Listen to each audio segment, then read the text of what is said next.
Coconut oil has been all the rage in the health world over the best part of the previous 2 decades, but how healthy is it really? Let's discuss.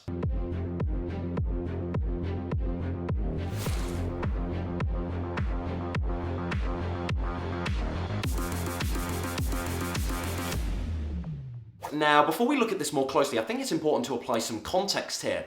Coconut oil seemed to come out of the woodwork in the early 2000s, roughly along the same timeline as this kickback on trans fats when we realised how potentially harmful they could be. So there's a question in my mind, and I think it's a fairly reasonable one. How much of the popularity rise in coconut oil was science-based, and we thinking, okay, we need to find other healthy forms of fats here, or how much of it was consumer and marketing based? I'm not quite so sure, but I'll let you assess that for yourself. But I think that's an interesting and reasonable thing to think about there. Now, actually, many of the purported benefits of coconut oil, even to this day, actually, believe it or not, stem from this 2003 study that partly kicked off the popularity rise in coconut oil.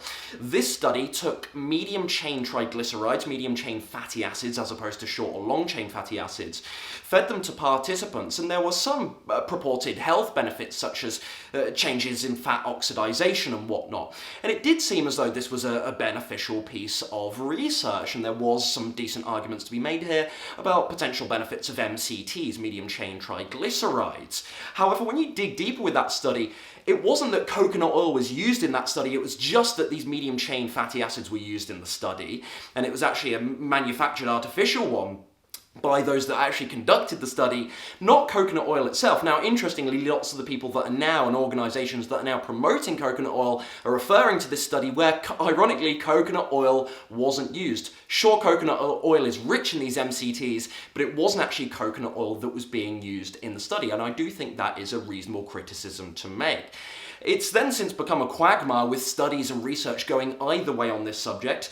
In early 2009, a study involving 40 women showed that 30 millilitres of coconut oil consumed daily for a 12-week period increased good high-density HDL levels accompanied by a reduction in waist circumference. Again, when you actually dig into this study as well, it's interesting that there doesn't seem to be so much information on whether the study conducted, the nutrition program rather, in this study was one of calorie restriction and what other factors were at play here too. I think that's really important. So it can go either way. To make things even more confusing, in 2017, the World Health Organization actually issued an advisory note warning against the likes of saturated fats found in coconut oil, saying that unsaturated fats were far more preferable. Unsaturated fats are the kind found in the likes of nuts and avocados. Saturated fats, the kind found, of course, in coconut oil. My stance on oil, if you're an OG subscriber to this channel, is very, very clear. Sure, some oils come from natural sources, the likes of coconut. But again, they're refined so much over time, stripped away of the nutrients in that process of refining them. They become a calorie bomb too, of course. So saturated fat aside, you're putting something in your body there that's been refined again and again and again, fiber stripped away, a lot of the other vitamins, minerals and nutrients stripped away. Is it all that healthy? And it's most certainly a calorie bomb at the same time. So for the waistline, things like oils are no good in my experience as a weight loss coach. So I think that's really important. Also examining many of the positive arguments, or what should we say, the pro-arguments in terms of coconut oil. What I find is organisations and individuals are actually referring to coconut, populations that consume large amounts of coconut. And again, and just as I said there, well, the difference between coconut and coconut oil is that it's refined again and again and again. Lots of the good nutrients stripped away there. So I don't think it's that reasonable a claim to mix the two there and to argue that because there are some purported health benefits of coconut, and many that I agree with, that coconut oil is a good byproduct of that coconut oil is a good thing.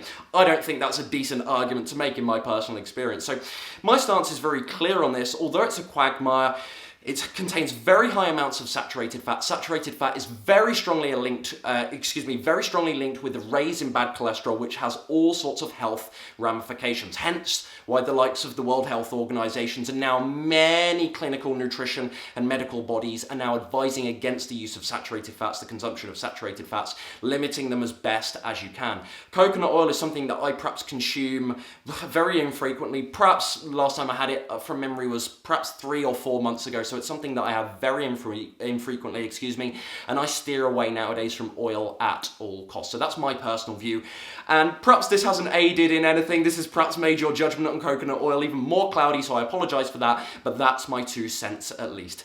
If you're looking for more health and weight loss advice, head over to naturalweightlossmastery.com. If you're running into this channel for the first time, make sure you hit subscribe down below. I'll see you in the next video.